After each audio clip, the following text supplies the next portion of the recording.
Muy buenas tardes. Vamos a dar comienzo al acto académico que representa el día más importante de la Academia, porque es cuando celebramos su aniversario.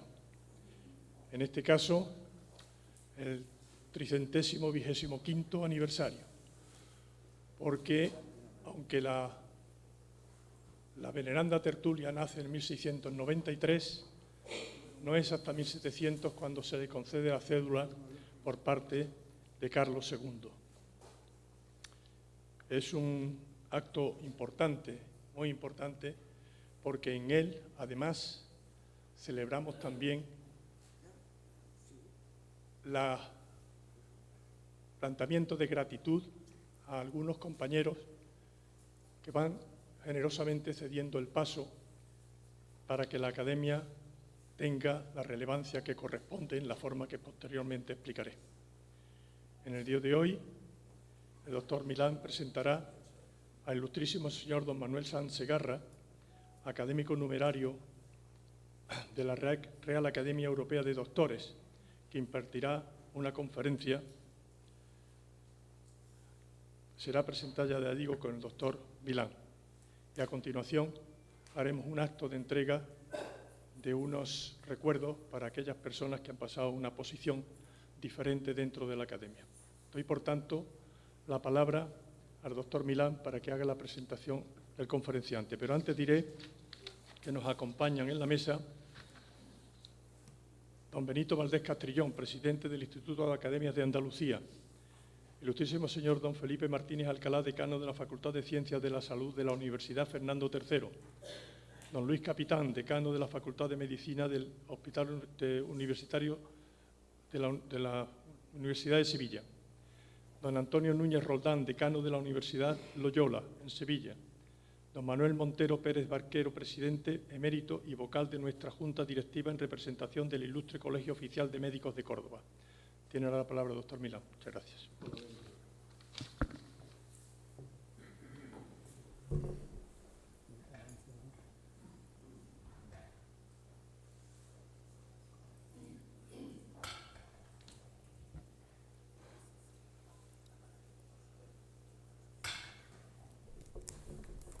Excelentísimo señor presidente de la Real Academia de Medicina y Cirugía de Sevilla, excelentísimos e ilustrísimos señores académicos de número y correspondientes, dignísimas autoridades, amigos, señoras y señores. En este señalado día en el que celebramos el 325 aniversario de la fundación de la Regia Sociedad, quiero agradecer a nuestro presidente que me haya designado para presentar al excelentísimo señor don Manuel Sanz Segarra. Don Manuel nació en Barcelona el 25 de abril de 1943. Obtuvo la licenciatura de Medicina y Cirugía en la Universidad de Barcelona y se especializó en cirugía general y digestiva en la cátedra del profesor don Pedro Piulach, completando su formación integral con estancias en hospitales de Francia, Italia, Inglaterra, Japón y Estados Unidos. Posteriormente desarrolló plenamente su carrera en el Hospital Universitario de Bellvitge, donde ejerció como jefe de servicio de cirugía general y del aparato digestivo, con especial enfoque a la cirugía oncológica. Doctorado cum laude por su tesis sobre la acigografía en el cáncer de esófago por la Facultad de Medicina de la Universidad de Barcelona, en la que posteriormente fue profesor asociado de cirugía. Fue pionero en España en el uso de la laparoscopia en cirugía general. Es miembro de sociedades de cirugía de Cataluña, España, Francia, Inglaterra y Japón. El Colegio de Médicos de Barcelona le otorgó el premio a la excelencia profesional por su trayectoria quirúrgica en su edición de 2014. Es presidente de la sección de médicos seniors del Colegio de Médicos de Barcelona y representante de los médicos seniors de Cataluña en la Organización Médica Colegial. Además, es fundador y presidente de la Asociación de Médicos Seniors del Hospital Universitario de Bellvitge. El pasado día 6 de mayo se celebró la sesión oficial de su recepción como académico numerario de la Real Academia Europea de Doctores. En cuanto a sus actividades científicas, tiene publicados 6 libros y 92 publicaciones en revistas científicas nacionales e internacionales de la especialidad. Ha organizado y participado en más de 150 cursos, congresos y seminarios nacionales e internacionales. Varias de sus intervenciones quirúrgicas han sido grabadas en diversos medios audiovisuales para ser reproducidas y utilizadas como procedimientos de referencia y métodos de enseñanza.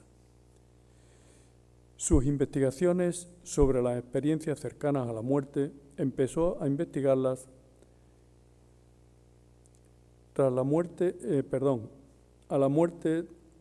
sus experiencias cercanas a la muerte tras un testimonio de uno de sus pacientes que había conseguido ser recuperado tras estar en estado de muerte clínica mientras ejercía una guardia en el servicio de urgencias. Esto cambió su perspectiva sobre la vida, la muerte y la conciencia. A partir de ahí, empezó a cuestionar los límites de los métodos científicos tradicionales. Me voy a poner las gafas porque no veo nada.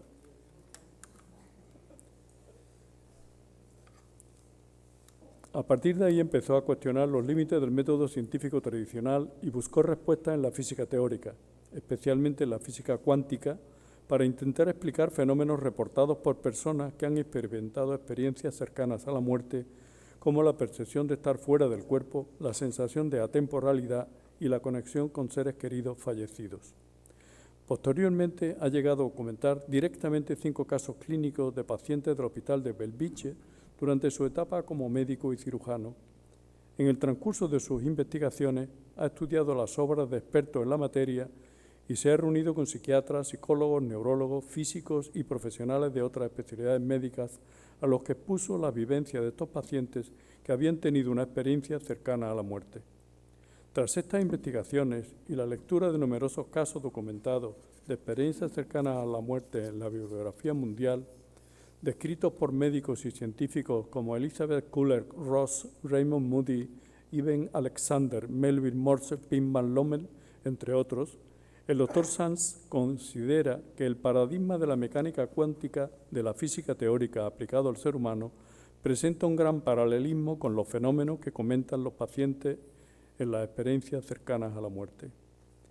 En octubre de 2024 publicó junto al periodista don Juan Carlos Cebrián, que nos acompaña, La supraconciencia existe, vida después de la vida, y que se ha situado como uno de los libros más leídos en español y ya se ha traducido al italiano, portugués, polaco, francés, chino y próximamente también estará en inglés. Repercusión mediática. Están realizando eventos en teatros y auditorios en España como el Teatro Coliseum de Barcelona, el Teatro EDP Gran Vía de Madrid, Cartuja Center en Sevilla o la Sala Mozart en Zaragoza, entre otros, y que tienen aforos para más de 1.000 personas, con entradas agotadas en todos ellos. En este último año acumula ya más de 100 millones de visualizaciones, 100 millones, no me he equivocado, en todas sus entrevistas en YouTube. En febrero de 2024 abrió su TikTok, Instagram y Facebook y ya cuenta con más de 4 millones de seguidores sumando todas estas plataformas. El Dr. Sands es, por lo tanto, un auténtico fenómeno de masas en idioma español. Estoy seguro de que la conferencia que nos va a dictar hoy no nos va a dejar indiferentes y, siguiendo su propia opinión, el Dr. Sands nos invita a mantener una actitud crítica y a investigar por nosotros mismos lo que es valorado positivamente incluso por quienes discrepan de sus conclusiones, porque, como pueden imaginar, toda persona que alcanza cierta notoriedad también tiene algunos detractores, pero con muchísimos seguidores, como hemos visto previamente. Muy agradecido por su atención, he dicho.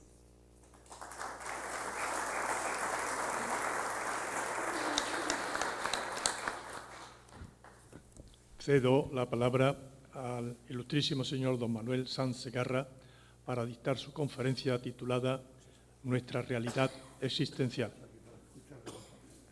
Tiene la palabra.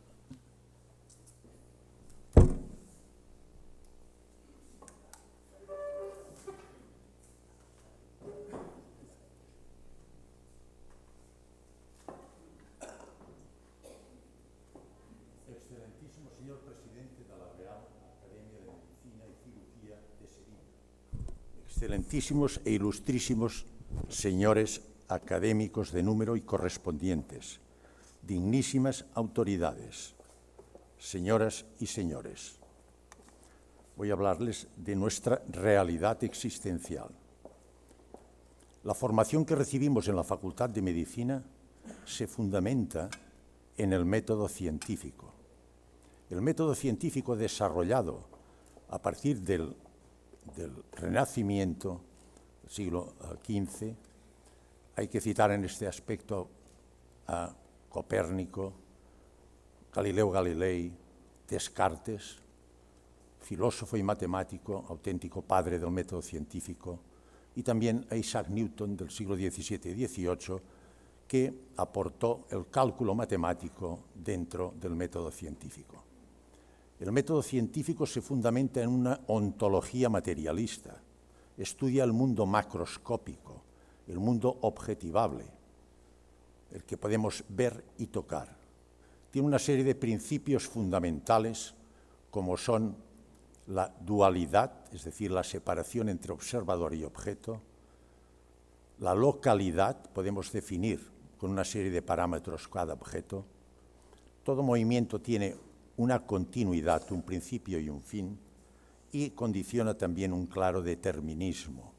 Entendemos por determinismo del método científico la situación del observador. El ser humano se encuentra en el universo como un simple observador.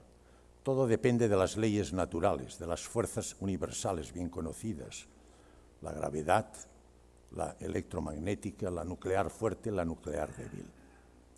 Con esta visión materialista del método científico, podemos definir al ser humano como cuerpo, que es materia, y mente, con una serie de actividades anímicas bien conocidas. Aquí podríamos citar emociones, sentimientos, pensamientos, recuerdos, memoria, conciencia. Es evidente que existe una conciencia local o neuronal, condicionada por la actividad neuronal. Y la podemos definir la conciencia como el conocimiento de nuestra existencia, de nuestras reflexiones y de nuestros actos. Con esta visión materialista del método científico, el propio Descartes definió la vida con una frase que ha pasado a la historia bien conocida: pienso, luego existo. Pero esto conlleva que la muerte física, que por la segunda ley de la termodinámica, que dice que todo tiene tendencia a la entropía, al desorden, la muerte física supone la muerte neuronal. Dejamos de pensar, por lo tanto, dejamos de existir. La visión que tenemos los médicos y los cirujanos de forma muy eminente es que la muerte es nuestro gran enemigo. Si nos gana, perdemos al enfermo.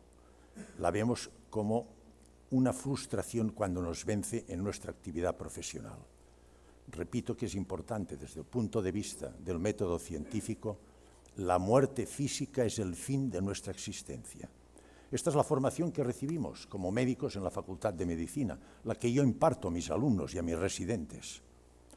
Bien, ante esta situación, pues un día, como ha citado muy bien el doctor Millán, en la sala de urgencias, que el día estaba de jefe de guardia, recibía a un paciente con el diagnóstico de muerte clínica.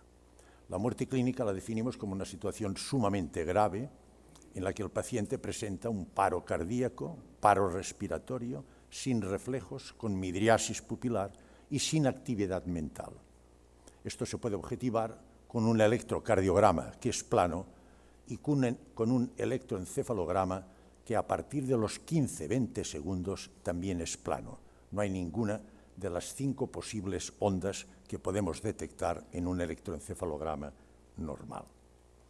Bien, este enfermo, diagnosticado de muerte clínica por un grave accidente, un grave traumatismo, el motivo exacto de su muerte clínica era una gran hemoperitonea, una situación de anemia aguda por una lesión visceral intraabdominal. Conseguimos recuperar con las medidas de reanimación cardiorrespiratorias bien protocolizadas en la actualidad. Hay que procurar iniciarlas lo antes posible. Estadísticamente, si las iniciamos en el primer minuto, Actualmente llegamos a recuperar hasta un 30 y tantos %. Pasado el primer minuto, esta posibilidad de recuperación cae a un 14%. Este paciente se recuperó, lógicamente con las medidas: masaje cardíaco externo, punción intracardíaca con adrenalina, respiración asistida con oxígeno al 100%, descargas con el DEA, con el desfibrilador, y la administración de una solución de bicarbonato al 1 molar para compensar la acidosis metabólica que condiciona el paro cardíaco. El enfermo se recuperó.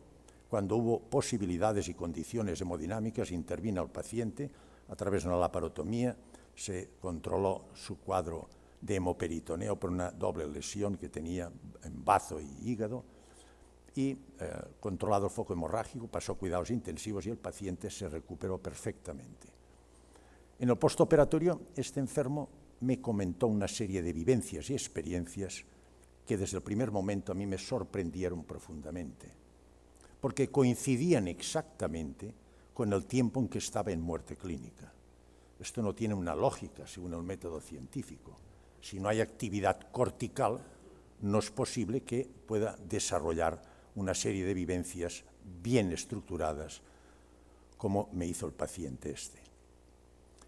Estas vivencias son las que definimos como experiencias cercanas a la muerte. Yo ante esta situación, de sorpresa, investigué, empecé a revisar la bibliografía mundial y mi sorpresa aumentó. En primer lugar, pude comprobar que la incidencia de las experiencias cercanas a la muerte es elevadísima. Son miles los casos descritos en la literatura mundial. En segundo lugar, también pude observar que se han producido a lo largo de toda la historia de la humanidad. Por ejemplo, Platón en la República describe un caso, el caso del soldado armenio gravemente herido en una batalla. Consideraban que estaba muerto y a punto de incinerarlo, se recuperó y manifestó una experiencia cercana a la muerte con las mismas características de las que actualmente nosotros podemos detectar. ¿Cómo las podemos definir, estas experiencias cercanas a la muerte? Las definió muy bien Bruce Greyson, catedrático de psiquiatría de la Universidad de Virginia. Son unas vivencias subjetivas con un componente trascendente, profundas, que se presentan en pacientes en una situación muy grave de muerte clínica y que se manifiestan con una salida del cuerpo y que trascienden el espacio, el tiempo y el ego. Las características de estas experiencias cercanas a la muerte pude comprobar en la bibliografía y coincidían con la descripción de mi enfermo. Tienen una estructuración perfectamente lógica. La secuencia de vivencias que explica tiene una estructuración 100% lógica. Por otra parte, pude comprobar también, después en otros enfermos míos, que las manifestaciones, las vivencias que cuentan, los ítems muy bien descritos por Bruce Greyson, son 16 exactamente, tienen una secuencia y se repiten en todos los pacientes. Las diferencias que hay entre un paciente y otro son más de matiz que no conceptual. Otro aspecto que pude detectar es que los pacientes se acuerdan toda su vida de la experiencia cercana a la muerte. Incluso cuanto más tiempo pasa, más presentes están en su vida, en su mente. Y finalmente condicionan un impacto psicológico muy profundo, en el sentido sobre todo que afecta a su concepción existencial, que cambia, de manera que su dinámica vital, su rol vital cambia de manera muy importante. Yo he seguido a estos pacientes durante años y he podido comprobar estos cambios que manifiestan los pacientes, que después quiero comentar al final, porque realmente son importantes. Estas son las características. Yo, lógicamente, me sorprendí aún más. No tenía ninguna justificación con mis conocimientos científicos. Entonces recurrí a otros expertos en otras disciplinas que me pudieran aclarar o explicar. Siempre en medicina, cuando tenemos un problema que investigar, nos interesa conocer en primer lugar su etiología, la etiopatogenia, y en segundo lugar su mecanismo íntimo de producción, la fisiopatología. hablé con psiquiatras y psicólogos en una reunión muy tensa. También había neurólogos. Y yo les manifesté las vivencias que yo recogía de mis pacientes. La respuesta fue absolutamente por parte de todos y rápida. No te preocupes, esto son alucinaciones. Incluso yo inicié mis investigaciones en una época que todo esto no se conocía ni se aceptaba. Me llegaron a decir, no te metas en estos temas que te vas a perjudicar en tu vida profesional y perjudicarás a tu servicio. Yo continué, evidentemente, sin comentarlo. Pero de todas maneras, el contacto que tuve con psiquiatras y psicólogos confirmó aún más mis sospechas. Los psiquiatras me dijeron que esto eran alucinaciones. Entonces yo les dije, comparemos una alucinación con una experiencia cercana a la muerte. Digo, la experiencia cercana a la muerte tiene una estructuración lógica. ¿Cómo es una alucinación? Y ellos me dijeron, son totalmente absurdas. ¿Cuándo aparecen las alucinaciones? ¿Cuáles son los factores desencadenantes? Por determinadas sustancias químicas, me dijeron los psiquiatras, por ejemplo, la ketamina, un anestésico altamente alucinógeno, por drogas, frecuente en la actualidad, pero sobre todo en los brotes psicóticos de la esquizofrenia. Yo le dije, pues mis enfermos, ninguno de ellos tiene estos antecedentes. A continuación le dije, ¿se repiten los fenómenos en las alucinaciones? Me dijo, en absoluto. No tiene nada que ver una alucinación con la de un paciente con la de otro paciente. Digo, en mis casos se repiten y están bien descritos, como los he citado por Bruce Grayson, que son 16 ítems. Digo, ¿se acuerdan los pacientes toda la vida como ocurre en las experiencias cercanas a la muerte? Dice, no. Se olvidan y no solo se olvidan, sino que no les interesa, les da vergüenza. Digo, por lo tanto, no condiciona ningún impacto psicológico al paciente, en absoluto.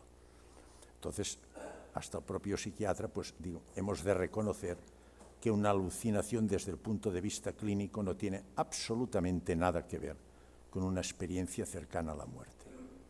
Entonces recurrí al neurólogo. El neurólogo me miraba mal también. Y lo mismo le pregunté, ¿cuál es tu impresión? Alucinaciones, trastornos de la actividad metabólica neuronal a consecuencia del sufrimiento que provoca la parada cardíaca.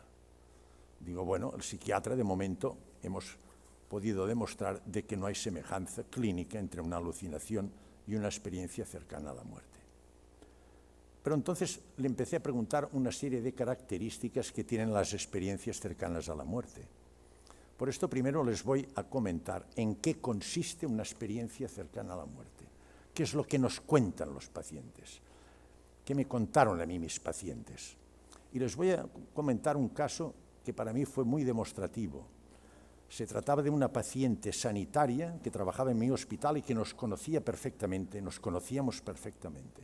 Tuvo un grave accidente de circulación, también la llevaron al hospital y aquel día estaba también yo de jefe de guardia y la atendí. Ingresó con el diagnóstico ya de muerte clínica. Aplicamos las medidas de reanimación cardiorrespiratoria, la recuperamos, también la operé por un hemoperitoneo, se recuperó la paciente y en el postoperatorio yo ya tenía experiencia, pensé, puede ser otro caso para aumentar mi casuística y por lo tanto mis conocimientos. Y comprobé una de las características de la comprensión de los pacientes ante las experiencias cercanas a la muerte. No quieren comentarlo.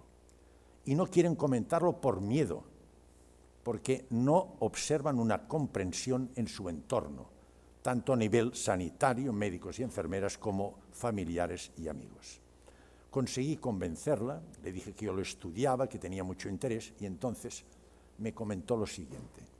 Una experiencia, ella, típica, clásica, completa. Lo primero que notan es la salida del cuerpo, y desde una posición elevada ven perfectamente todo el entorno. Tienen una enorme sorpresa, no comprenden qué es lo que ocurre, cómo puede ser que ella esté observando todo aquello. Y la sorpresa aumenta cuando puede comprobar que el cuerpo que está sobre la camilla es el suyo, lo identifica perfectamente. Esto se llama autoscopia. nos definió exactamente a cada uno por nombre y apellidos, todos el equipo médico que la estábamos reanimando. Me dijo, usted me hacía masaje y me pinchó el corazón. El doctor tal, anestesista, me ventilaba. La doctora tal, nombre y apellidos, de hematología me pasaba sangre. El doctor tal, de traumatología con nombre y apellidos, inmovilizó una fractura. Ante esta sorpresa intenta comunicarse con nosotros. Y su sorpresa fue grande. No pueden comunicarse a través de los medios habituales, están en otra dimensión. Entonces se acercó y me tocó. Su sorpresa aumentó. Al tocar pasó a través mío. Pasan a través de estructuras sólidas. Después veremos por qué. Y no solo pasó a través mío, sino pasó a través de la pared. Me describió exactamente, con toda clase de detalles, todo lo que estaba acaeciendo en las distintas dependencias del servicio de urgencias. Yo, ante esta sorpresa, después de hablar con ella, fui a urgencias, revisé ordenadores, hablé con el personal y puedo certificar que exactamente lo que me contó es lo que estaba ocurriendo. Y este caso mío no es el único. Pueden coger la biografía y verán cientos de casos. Hay una transferencia de información independiente del espacio y del tiempo. Hay casos de pacientes reanimados en Estados Unidos que comentaron lo que acaecía en aquel momento en las antípodas, en Australia. A continuación, contactan con unos seres de luz que dice que les orientan. Cada vez notan sensación más de armonía y de paz. Tuvo a continuación un encuentro que le impactó profundamente. Contactó con su madre. Es frecuente que contacten con familiares ya fallecidos con los que estaban profundamente unidos afectivamente. Ella lo estaba mucho, estaba en pleno duelo de la muerte de su madre. Llorando me dijo, doctor, la muerte no existe. Yo he contactado telepáticamente con mi madre vive y me ha dicho que me espera hasta que termine mi ciclo en la dimensión humana para reencontrarnos. Esto es frecuentísimo, no es este el único caso. Es muy frecuente que contacten, repito, con seres queridos. A continuación hablan del contacto con una luz y la sensación de paz, de armonía, de gozo y sobre todo amor adquiere unos dinteles jamás vivenciados en la dimensión humana. Y finalmente ven como si fueran una pantalla, describen su vida, los actos más importantes de su vida, pasado, presente, incluso algunos futuro. Y entonces se plantea el volver o no volver. Yo no soy ni vidente ni medium. Yo solo sé lo que me cuentan mis enfermos y sobre ello es lo que he investigado científicamente. Ellos cuentan que notan como una barrera, que si pasan la barrera no vuelven. Y la gran mayoría de pacientes no quieren volver, porque la situación que viven en la dimensión astral es de una felicidad y de un amor extraordinarios. A mí me han llegado a decir, y lo digo claramente porque me lo han dicho y me llamó mucho la atención, doctor, usted me complicó la vida reanimándome y yo no quería volver. Y usted va y me reanima. Otros casos, tengo un médico que tuvo una experiencia cercana a la muerte por un bloqueo completo, que al levantarse de la cama cayó bruscamente muerto al suelo. También me explicó una experiencia cercana a la muerte y dice, tú no sabes la impresión que es ver desde arriba tu cuerpo doblado, caído entre la cama y la pared. Un médico. Este enfermo, cuando llegó a la situación final, dijo, yo quiero volver para reparar una serie de daños que he hecho a lo largo de mi vida. En el momento que los vio, vivenció el sufrimiento que había condicionado a determinadas personas. Y él volitivamente decidió volver. Esto es una clásica experiencia cercana a la muerte. Entonces ahora ustedes ya conocen las vivencias que comentan, yo entonces con el neurólogo le dice, primera pregunta que le dije, ¿cómo me explicas que de una reacción bioquímica en el interior de las neuronas, de moléculas, que una molécula es partícula, es materia, te dé como resultado una actividad anímica, un pensamiento, sentimiento, conciencia, memoria, lo que ustedes quieran, sin sustrato material? La respuesta es, no lo sé. En segundo lugar, le dije, ¿cómo te explicas tú esta transferencia de información con una exactitud total. Si tenemos un paciente que está clínicamente muerto, ¿cómo te explicas tú que me pueda contar lo que está acaeciendo a la distancia que tú quieras, con toda exactitud y toda clase de detalles? Dice, no lo sé. En tercer lugar, le dije, tienen la capacidad de atravesar estructuras sólidas con una facilidad tremenda. Seguro que algunos de ustedes han visto una película, Ghost. Allí se ve muy bien, es exactamente lo que hacen, pasan, atraviesan estructuras sólidas, es lo que cuentan, exacto. Cuando hicieron la película esta, la gente, el director conocía muy bien, estaba muy bien asesorado, explican exactamente lo que ellos comentan. Dice, tampoco el neurólogo me dijo, no tiene justificación. Y entonces yo le dije, y hay otra cosa importante. Miren, se está realizando resonancias magnéticas funcionales a pacientes que han tenido una experiencia cercana a la muerte. Y se les solicita que comenten la experiencia cercana a la muerte con toda clase de detalles mientras se practica la resonancia magnética funcional. Y entonces se ha visto con gran sorpresa, los neuroradiólogos me lo notificaron así, que cuando comentaban, fíjense bien lo que les digo, un objeto que no habían visto nunca, que solo vieron durante la experiencia cercana a la muerte y no lo volvieron a ver nunca más, al comentarlo se activó el lóbulo occipital. Yo cuando le comenté esto al neurólogo, el neurólogo me dice, oye, ¿esto es cierto? Digo, hay imágenes del neuroradiólogo. Y le pregunté, ¿por qué te extraña? Dice, es que realmente vio el objeto. Y yo le dije, ¿tú te das cuenta lo que estás diciendo? Me estás diciendo que realmente vio el objeto durante una experiencia cercana a la muerte, cuando su cuerpo estaba clínica muerte sobre una camilla y le estaban practicando las medidas de reanimación cardiorrespiratoria. Dice, ¿puedes asegurar que vio el objeto? Digo, ¿por qué? Explícamelo.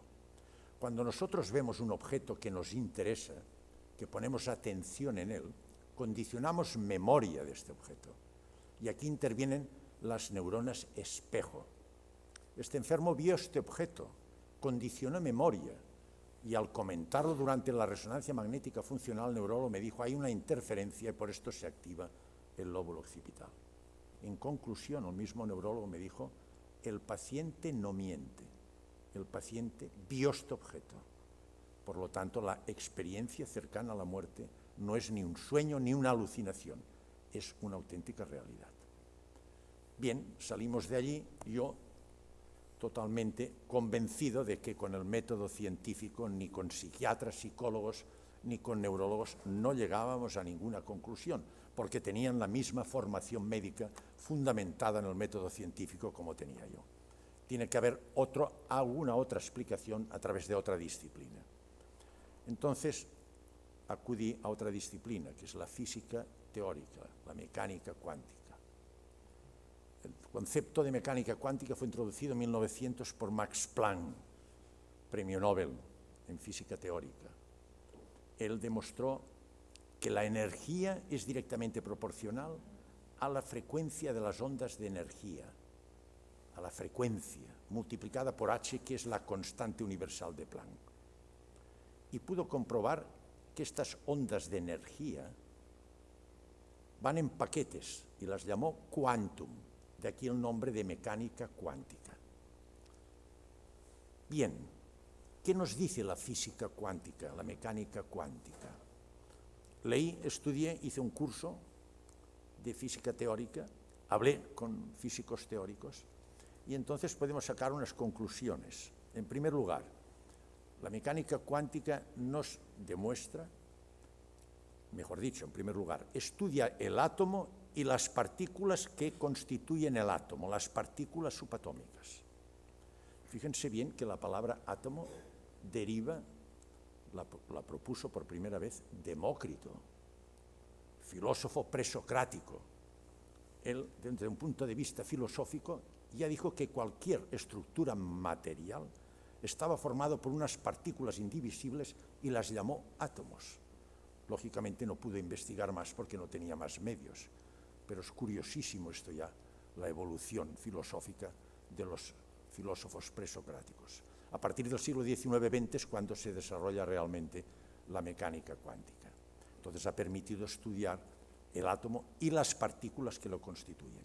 Entonces la mecánica cuántica lo que estudia es los efectos de estas partículas subatómicas, sus interacciones y sus resultados se expresan con fórmulas matemáticas. La matemática es el lenguaje de la mecánica cuántica. Y la mecánica cuántica también nos demuestra que el elemento estructural del universo no es la materia. La materia es en la visión macroscópica del método científico, sino que desde el punto de vista en el campo microscópico de la mecánica cuántica, el elemento estructural es la energía. Todo es energía. Y la energía ni se crea ni se destruye, se transforma. Hay distintas modalidades: potencial, cinética, electromagnética, calorífica, etc. Y en segundo lugar, la energía está en continuo estado vibratorio y se propaga en ondas electromagnéticas de amplitud, frecuencia y altura e intensidad variables. Esto nos condiciona a un nuevo paradigma. De aquí que varios físicos teóricos hablan del enigma cuántico, porque si intentamos estudiar y valorar los principios y los fenómenos de la mecánica cuántica con nuestra mentalidad del método científico, les puedo asegurar que no llegamos a ninguna conclusión. Hay que cambiar de paradigma. Bien, entonces, hablando con los físicos teóricos y estudiando, hay una serie de principios fundamentales en mecánica cuántica que nos permiten comprobar que existe un paralelismo entre ellos y algunas de las vivencias que nos cuentan los pacientes en las experiencias cercanas a la muerte. El primer principio lo describió Louis de Broglie, premio Nobel, y comprobó dos cosas que llamaron mucho la atención. En primer lugar, las partículas subatómicas pueden estar al mismo momento en varios lugares a la vez. Esto es incomprensible con el método científico. Y en segundo lugar, pudo comprobar que estas partículas a veces eran materia, partícula, pero otras veces se manifestaban como onda, como energía. Le llamó la atención. Todo este fenómeno se llama superposición de estados. Superposición de estados. El segundo principio de Niels Bohr, otro premio Nobel. Él, a través de un experimento muy clásico de Thomas Young, de la doble rendija, pudo comprobar que cuando intentaba mesurar o intervenía una conciencia, las ondas de energía de las partículas se transformaban de ondas de energía en partículas de materia. Es decir, que la conciencia tiene la capacidad de transformar la energía, la onda, en partícula materia. Esto se llama colapsar la energía. Esto llama mucho la atención, es difícil entenderlo. Pero el propio, por ejemplo, Roger Penrose, premio Nobel en 2020, en su discurso, dijo: para que la física teórica avance, es fundamental que estudiemos en profundidad la conciencia. Wright, otro premio Nobel, dijo: en el campo de la mecánica cuántica siempre llegamos a la conclusión de la intervención de la conciencia. Este factor es importante. En tercer lugar, tercer principio, Heisenberg. Heisenberg describió el tercer principio, es el principio de indeterminación o incertidumbre. Él intentó estudiar cuál era la posición y la velocidad del electrón. Es imposible saberlo. Entonces, con el principio de indeterminación llegamos a la conclusión que la mecánica cuántica se mueve en un campo de probabilidades. Es probable que esté aquí o esté allí y que tenga esta velocidad o la otra. No podemos asegurar por el método científico de causa-efecto del método científico, no lo podemos trasladar al campo de las partículas subatómicas. Y finalmente, Bohm, Rosen, Einstein, Podolsky y Bell estudiaron un fenómeno que les llamó mucho la atención. Hay varios premios Nobel aquí. Estudiaron cogiendo un grupo de partículas relacionadas, si se separan, a la distancia que ustedes quieran, puede ser en las antípodas. Si cambian una propiedad cuántica de un grupo, el que tiene en el laboratorio, por ejemplo, cambiar el spin. El spin es el eje de rotación que tiene cualquier partícula subatómica. En el mismísimo momento se produce el mismo cambio en las partículas relacionadas que están a la distancia que ustedes quieran. Se manifiesta claramente una transferencia de información independiente del espacio y del tiempo. con estos principios que hemos dicho, entonces, hablando con los físicos teóricos, digo, ¿cómo podemos interpretar estructuralmente al ser humano? De la misma forma que hemos hecho con el método científico. Y él me dijo, vamos a intentarlo. Le dije, el cuerpo, fácil, me dijo él, es energía de baja frecuencia. La energía de baja frecuencia se manifiesta como materia, como partícula. Ya hemos dicho que estas partículas tienen, por la superposición de estado, la posibilidad de manifestarse como materia o como onda de energía. En el caso de nuestro cuerpo o de cualquier objeto material, la energía se manifiesta por baja frecuencia como materia. Y me dijo otra cosa que es importante, que también cuesta entender. La distancia que separa las partículas subatómicas es enorme. Si nosotros consideramos un átomo, sabemos que un átomo, describió la estructura del átomo Rutherford y Bohr, está formado por un núcleo con protones, carga positiva, y neutrones, y alrededor unos electrones con carga negativa que giran para mantener la electroneutralidad. Pues bien, imagínense ustedes que un átomo cualquiera, el núcleo tuviera el tamaño de una pelota de ping-pong y la ponen en el centro de un campo de fútbol. ¿Sabe dónde están los electrones girando? En la última fila, grada del público y más lejos. Hay enormes espacios entre las partículas subatómicas. Y esto condiciona un fenómeno, o tiene relación con un fenómeno que se llama el efecto túnel. ¿Qué es el efecto túnel? El efecto túnel es la capacidad que tienen las partículas subatómicas de atravesar estructuras de gradiente energético distinto, como si existiera un túnel que les permitiera su paso a través de él.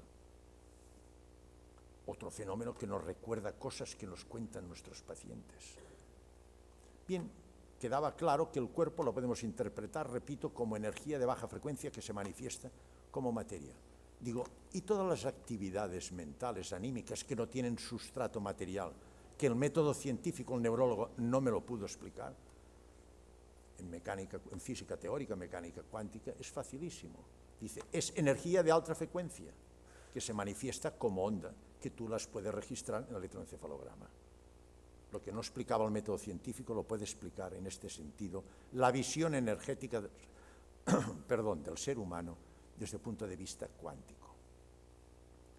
Y finalmente, él me dijo, comentando todas las vivencias de una experiencia cercana a la muerte, dice, hemos de aceptar que existe una energía sutil. Toda energía es información que persiste a pesar de la muerte física, que tiene continuidad fuera del cerebro y que unos la denominan conciencia no local, otros espíritu, y a mí me gusta llamarla supraconciencia, porque está por encima la conciencia local o neuronal, la que hemos descrito como actividad propia de nuestras neuronas. ¿Qué características tiene esta supraconciencia? Esta supraconciencia es holística respecto a la conciencia primera, a la inteligencia primera, a la conciencia universal. Hoy podemos demostrar científicamente, con cosmología, especialmente con el origen del universo hace 13.780 millones de años, el Big Bang, y con la aparición de la vida en nuestro planeta hace 4.000 millones de años, que existe una conciencia primera, una inteligencia primera. Esta inteligencia primera es el origen de todas las religiones. Nosotros la podemos llamar Dios, otros la pueden llamar Jehová, Alá, Brahma, Tao, registro acásico. La pueden llamar como quieran, pero hay una inteligencia primera que se puede demostrar, repito, por cosmología y por el origen de la vida en nuestro planeta. Bien, nuestra supraconciencia es holística. ¿Qué quiere decir el término holístico? El término holístico deriva del concepto fractal. El fractal es un término matemático que describió Maldenbroth, matemático de la Universidad de Yale, que dice que el todo está formado por múltiples partes o fracciones, de manera que cada una de las partes o fracciones tiene las mismas propiedades que el todo. Nuestra supraconciencia forma parte de la conciencia primera. Es la manifestación de la conciencia primera en cada uno de nosotros y tiene sus propiedades. La omnipresencia, la eternidad, lo demuestran los pacientes en la experiencia cercana a la muerte. La muerte física, ellos continúan expresándonos una serie de vivencias y experiencias. Hay una información evidentísima, hay una conciencia. La omnisciencia, prueba de la omnisciencia es la intuición. La intuición es una forma de precognición, de poder saber algo que va a ocurrir.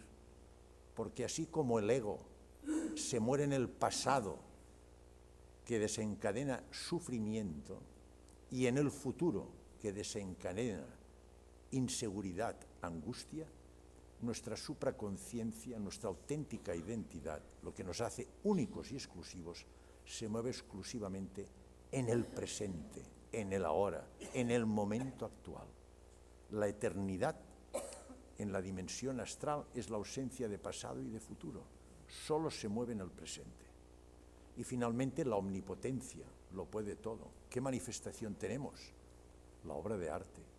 ¿Qué es una obra de arte?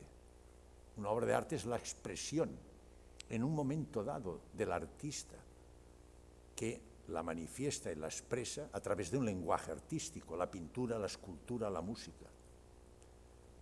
Hay un libro muy interesante que dice Composición e Inspiración, de Arthur M. Abel, un periodista que ganó el Pulitzer, que viajó en el año 1944 a Europa y habló, fíjense bien, con Brahms, Bruckner, Strauss, Giacomo Puccini, vio los escritos de Beethoven, de Mozart, de Händel, y les preguntaba, ¿qué es la inspiración?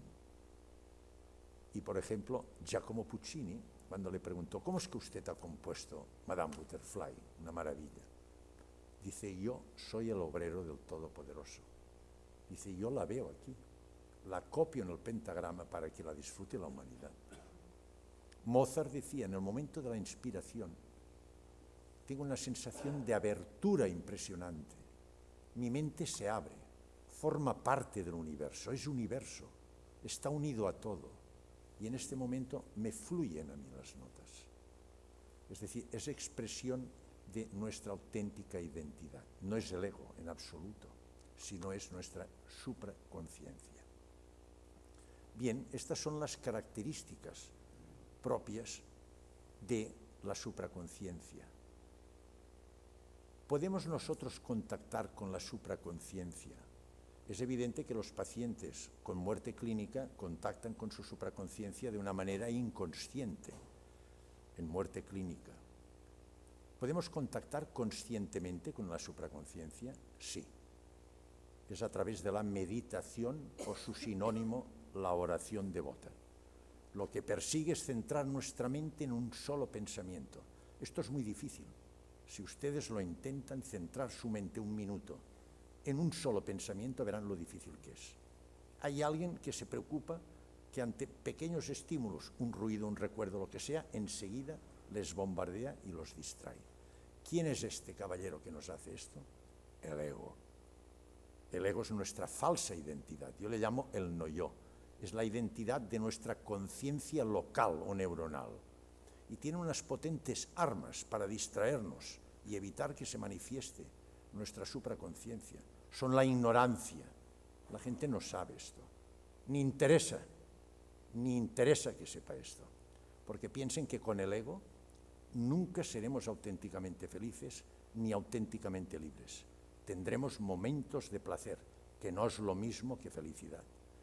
Y tendremos una pseudo libertad, no la auténtica libertad. Otro aspecto del ego es la afección por lo material. Otra visión del ego que nos distrae es el egoísmo. Y finalmente el miedo. Fíjense, en nuestra sociedad que impera un gran egocentrismo, hay mucho miedo. La sociedad tiene mucho miedo. Todo miedo, por banal que sea, está condicionado por nuestro ego. Y en el fondo es por miedo a la muerte. porque el ego sabe que con la muerte física desaparece, su origen es material, no es nuestra auténtica identidad que persiste después de la muerte física. Pues con la meditación podemos llegar a contactar con la supraconciencia. Hay muchas técnicas y métodos y requiere mucha voluntad, mucha constancia, pero se llega a conseguir. Y cuando se consigue, se manifiesta y se tiene la misma sensación que cuentan los pacientes en la ECM. Esta sensación de abertura, que uno ve que forma parte del universo, que es universo, que es naturaleza, que está unido a todo. Y ve en cada objeto la perfección, la esencia, la divinidad. En un pájaro, en una puesta de sol, en un árbol. Son perfectos si lo mira con su supraconciencia. Si lo mira con el ego ni le da importancia. Lo considera la cosa más natural del mundo. Pero una rosa, un pájaro, son perfectos. Es la expresión de la divinidad. Esto se observa y se percibe única y exclusivamente con la supraconciencia. Y para no alargarme, quiero comentarles antes de terminar qué impacto condiciona el contactar con la supraconciencia a estos pacientes que han tenido una experiencia cercana a la muerte y que yo he seguido durante años. Lo primero que me manifiestan es que se sienten tremendamente incomprendidos. No pueden manifestar lo que para ellos es importantísimo. Ha cambiado su vida, su concepción existencial. No pueden comentarlo ni con médicos, ni enfermeras, ni familiares, ni amigos. Es curioso que las experiencias cercanas a la muerte, dice, nos permiten descubrir vivencias de nuestra vida que desconocíamos. Hay infinidad de datos de la vida de una persona que conscientemente no sabemos y que se descubren durante la experiencia cercana a la muerte. Les voy a contar una. Un científico muy grande de Harvard tuvo una experiencia cercana a la muerte y esta persona se recuperó y comentó con su familia la experiencia cercana a la muerte. Y cuando comentó la experiencia cercana a la muerte, dijo, lo que me llamó la atención es que contacté con un señor que no conocía en absoluto, pero que me manifestó un gran aprecio, un gran amor. Me transmitía una gran sensación de amor, pero yo no lo conocía de nada. Su madre le dijo, ¿cómo era este señor? Y él le explicó todas las características de este ser que vio, que no conocía en absoluto, que solo lo vio durante la experiencia cercana a la muerte. Y cuando hubo explicado sus características, su madre lo miró y le dijo, este señor es tu padre biológico. Tuve un desliz extramatrimonial que no se lo dije ni a tu padre, que ya estaba fallecido, y este hombre es tu padre biológico. Este hombre quedó perplejo. Investigó la familia de este hombre. Tenía una hija. Hicieron un estudio y era su hermana biológica. Fíjense bien qué cosas permite. Y hay una cantidad de casos que es imposible poderlos explicar de una manera lógica según nuestra dimensión energética tridimensional humana. Otro aspecto que me refieren es que pierden absolutamente el miedo a la muerte. Dice, la muerte es un tránsito. Yo no quería volver y usted va y me reanima. Usted no sabe lo que es el otro lado. La sensación de paz, de armonía, de gozo adquiere unos dinteles, repito, jamás vivenciados en la dimensión humana. Yo les pregunto entonces, para usted nacer, ¿qué supone? Dice, nacer, dice, es introducirse en un estuche, en una funda, en un cuerpo. Es una materia que me presta el universo, polvo de estrellas, que se hizo hace 13.780 millones de años en el Big Bang. Y durante un tiempo me lo presta para hacer mi traje. Y cuando he hecho mi camino, yo lo devuelvo y no se pierde un átomo. Esta es la concepción del nacimiento a la persona que ha tenido una experiencia cercana a la muerte. Se vuelven tremendamente intuitivos. Pierden interés por lo material. Valoran lo material no como fin, sino como medio. Su dinámica vital, la supraconciencia, condiciona una dinámica vital que está presidida por los arquetipos, descritos, como saben, por Platón, Kant y Jung, y que condiciona una dinámica vital muy positiva. Los arquetipos son unas normas universales que rigen el pensamiento de toda la humanidad y que nos indique si nuestros actos son éticos. Y condiciona una dinámica vital en la que impera empatía, altruismo, bondad, justicia y sobre todo amor. Otro aspecto importante en ellos es que se desarrolla una gran espiritualidad. Defienden la espiritualidad y la manifiestan como una visión interior, mirar a su interior, descubrir su auténtica identidad. Y esta necesidad imperiosa que tiene su supraconciencia de volver a su origen, a la conciencia primera. Pierden algo de interés la filiación religiosa.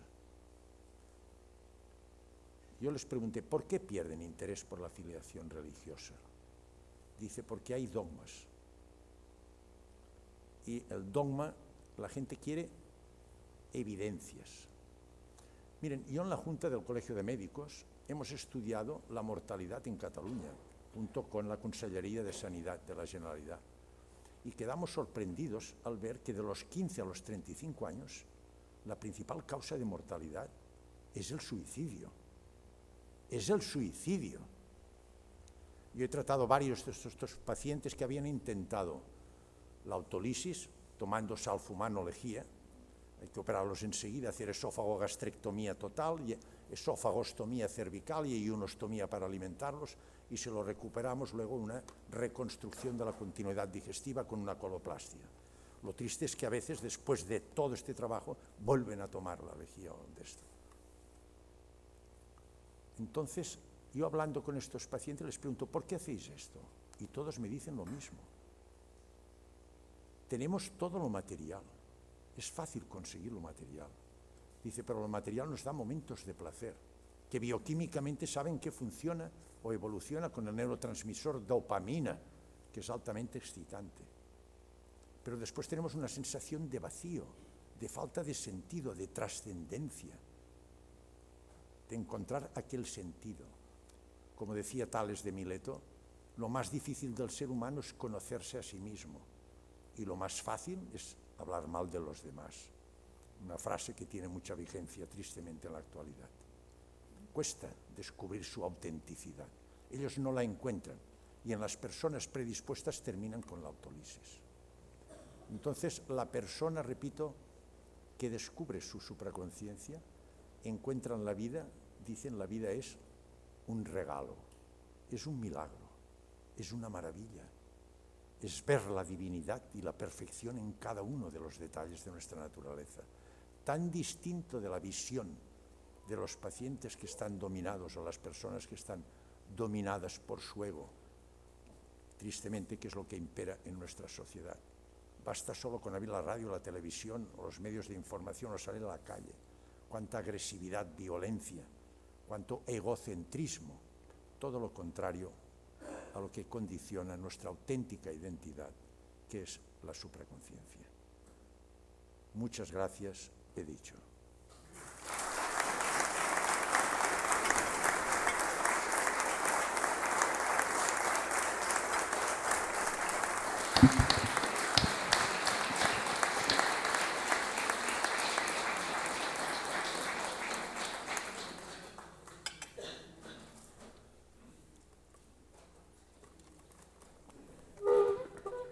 Muchísimas gracias, doctor Sanz. Continuamos con la segunda parte de nuestra reunión de hoy y para que lo entiendan debo decir que cuando se nos da el título de miembro numerario de esta Real Academia, de alguna manera establecemos un compromiso moral de trabajar para ella y de atenderla en todo aquello que la Academia organiza. Ese compromiso muchas veces se ve condicionado por las capacidades físicas de las personas que componen la Academia, de la que observarán que tiene una media de edad alta. Como consecuencia de ello, a veces algunas personas se ven dificultadas para asistir. El año pasado rehicimos los estatutos de la Academia, tratando de conseguir que aquellas personas que no tengan esa misma capacidad para asistir a la Academia pudiesen evitar ese compromiso moral de asistencia, y se creó la figura del médico académico numerario emérito, que tiene todas las características, todos los derechos y menos obligaciones de las que un académico de número. De alguna manera, el académico emérito representa el que ha dado por la Academia toda su vida.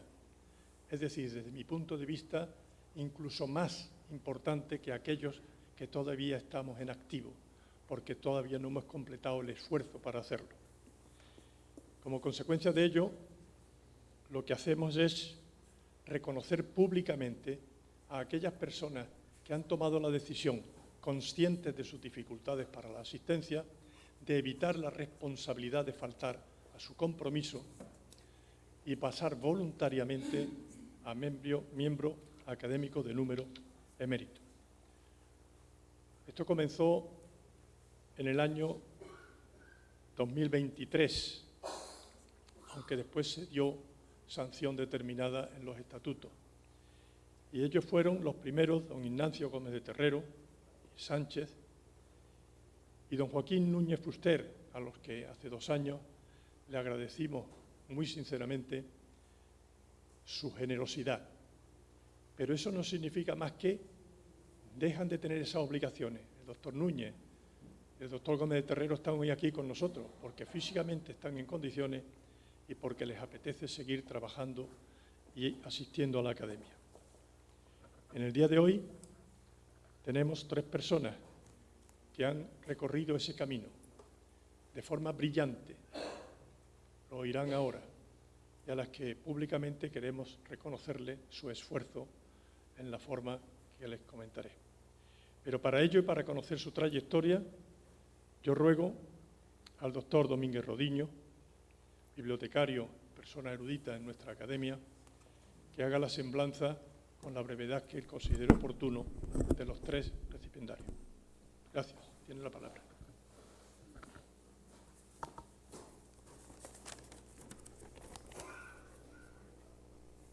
Con la venia del señor presidente, les expondré un brevísimo resumen del encridión académico de nuestros 3 compañeros, que, como ha dicho el doctor Infante, adquieren generosamente en esta sesión su condición de académico de número emérito de esta Real Academia de Medicina y Cirugía de Sevilla. Sería muy largo el enumerar los diferentes actos en que han participado los 3, en formas de mesas redondas, cursos o jornadas, pero no podemos dejar de recordar, por orden de antigüedad, las principales sesiones de sus vidas académicas. Ilustrísimo señor doctor don José Luis Herrera Contreras. Nació en Sevilla el 20 de julio de 1935. Fue designado académico correspondiente el 22 de febrero de 1973. Es nombrado académico de número electo el 12 de febrero de 1987 para la plaza de análisis clínico de la sección 4ª, la de Higiene y Medicina Social, ocupando la vacante del doctor don Ildefonso Camacho Baños. El 4 de marzo de 1990 fue su recepción como numerario, con el discurso «El colesterol, factor de riesgo, factor de prevención de la cardiopatía isquémica», le contestó el doctor Eloy Domínguez Rodiño y Domínguez Adame. Con su nombramiento se volvió a dar el caso excepcional en nuestra Academia de coincidir como numerarios padre e hijo, ya que su progenitor, don Casimiro Serrena Sainz, lo era desde 1977. Ha sido vicepresidente de la Academia en la Junta de Gobierno de 2010 a 2013 y en la de 2014 a 2017. El 25 de enero de 2007 leyó el protocolario discurso de apertura del año académico titulado La inflamación, ayer y hoy de un concepto. En el Día de la Academia ha intervenido en 2 ocasiones. En 2010 dio la conferencia Asclepios Esculapios, una medicina prehipocátrica. Y en 2014 lo hizo con la titulada Felipe V y la Real Academia de Medicina y Cirugía de Sevilla. El 15 de noviembre de 2015 leyó el discurso de contestación en la recepción como académica de número de la doctora Salud Borrego López. Excelentísimo señor doctor don Pedro Sánchez Guijo, Nació en Morón de la Frontera el 17 de julio de 1933. Fue nombrado académico de número electo el 4 de febrero de 1988 para la plaza de Medicina Interna de la sección segunda, la de Medicina y Especialidades Médicas, ocupando la vacante del doctor don José Villar Caro. El 7 de octubre de 1990 fue su recepción como numerario, con el discurso Inmunología Fundamental e Inmunología Clínica, 100 años de progreso científico y médico. Le contestó el académico doctor Francisco Cantejón Calderón. En 2002 leyó el discurso de clausura del año académico Principios y responsabilidades de la profesión médica, un reciente documento de consenso. En 2008 dio el discurso de apertura del año académico Progresos en autoinmunidad clínica. También ha intervenido en 3 ocasiones en el Día de la Academia, en 2006 con el tema Reflexiones sobre las medicinas no convencionales, en 2010 el doctor don Gregorio Marañón y la Real Academia de Medicina de Sevilla, 50 aniversario de su fallecimiento, y en 2013 Metas de la medicina y de la práctica clínica. En 5 ocasiones ha leído el discurso de contestación en la recepción solemne de un académico numerario. Así, en 2005 contestó al doctor Francisco Morote Jurado, en 2013 al doctor Felipe Martínez Alcalá, en 2014 al doctor José Peña Martínez, en 2018 al doctor Santiago Durán García y en 2021 al doctor José Antonio Milán Martín. Excelentísimo señor doctor don José Peña Martínez. Nació en Serón, Almería, el 12 de marzo de 1943. Fue nombrado académico de número electo el 13 de junio de 2013 para la plaza de nueva creación Inmunología Médica, de la sección primera de especialidades complementarias, diagnósticas y terapéuticas. Su fecha de recepción fue el 9 de marzo de 2014, con el discurso Sistema Inmunológico, guardián de nuestra identidad, éxitos y fracasos. Le contestó el doctor don Pedro Sánchez Guijo. Ha sido colaborador especial de la vocalía de la Junta de Gobierno actual desde 2022. Recibió la Medalla de Honor del Instituto de Academias de Andalucía en 2015. Es miembro de la Academia Europea de Ciencias y académico correspondiente de la Real Academia de Ciencias, Bellas Letras y Nobles Artes de Córdoba y de la Real Academia de Medicina y Cirugía de la región de Murcia. Muchísimas gracias, doctor Serrera, doctor Sánchez Guijo y doctor Peña, por habernos engrandecido en nuestra academia con vuestras aportaciones. Gracias a todos.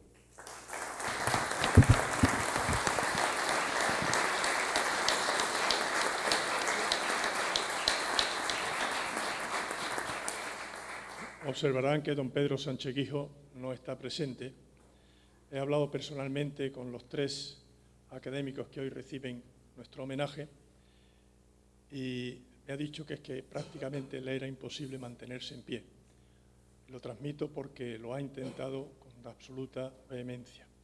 En su lugar, su persona más querida dentro de los que están probablemente aquí, el doctor Milán, actuará como recipiendario del gesto que vamos a tener. Yo ahora saldré hacia afuera para que no se tengan que levantar y los demás de pie le recibirán.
Bueno, no me alargaré porque ya tenemos un tiempo que la experiencia nos dice que pasado la 1:15 empieza a haber movimientos de mirar al reloj y ese tipo de cosas. Por ello solamente me queda dar las gracias muy sinceramente al doctor Sansegarra por la conferencia que nos ha impartido. Impresiona su forma de exponerlo, la brillantez con que lo hace y la convicción con lo que lo transmite. Los médicos, por suerte o por desgracia, muy especialmente los cirujanos, estamos bastante acostumbrados a asistir al momento de la muerte. Recientemente, como además la tecnología nos ha permitido la utilización de artilugios como los desfibriladores, está calculado que los desfibriladores detectan una arritmia. La arritmia provoca a veces parada circulatoria, una cosa es parada cardíaca, otra parada circulatoria, que dejan sin irrigación al cerebro. Y está calculado, justamente la cifra que él ha dicho, unos 20 segundos antes de que el aparato reaccione y dé el choque eléctrico para evitar que el individuo que sufre el problema tenga conciencia de lo que está ocurriendo. Eso me hace pensar que deberíamos tener una enorme casuística para poder investigar sobre si realmente hay algún mecanismo que nos pudiese hacer clasificar en qué porcentaje, no solamente el porcentaje de la población, en qué tipo de población se da con más frecuencia y en otro. Como consecuencia de lo que él mismo ha dicho y del materialismo en que nosotros nos movemos, más los cirujanos, por suerte o por desgracia, si nosotros palpamos algo es que está allí y si no lo palpamos nos cuesta más trabajo. Por eso yo entiendo que cuando uno lo oye es evidente que, por todo el respeto del mundo y porque en esta academia somos liberales, aceptamos como una demostración de humanismo el que se nos explique y se nos analice el tema tan difícil como el que él ha hecho, y lo agradecemos. Nuestra actividad nos hace pensar a veces que esa aceptación debe ser seguida de un análisis de la situación, no el que hayamos hecho a lo largo de nuestra vida, sino a partir del momento de oír la conferencia y de leer otras cosas como ya hemos tenido ocasión de hacer. Y probablemente algunos terminaremos convencidos hasta el fondo de lo que se nos ha explicado, y en otras ocasiones puede uno, después de haber admirado, analizado, pasar a ser crítico con lo que oiga. La libertad para hacer ese tipo de cosas, todos la entendemos, él lo entiende, pero yo creo que todos deberíamos prestarle la atención que justifica su esfuerzo para al menos pensar un poco sobre el tema, porque sencillo no es. Muchísimas gracias por todo. Con esto damos por finalizado el acto. Muchísimas gracias.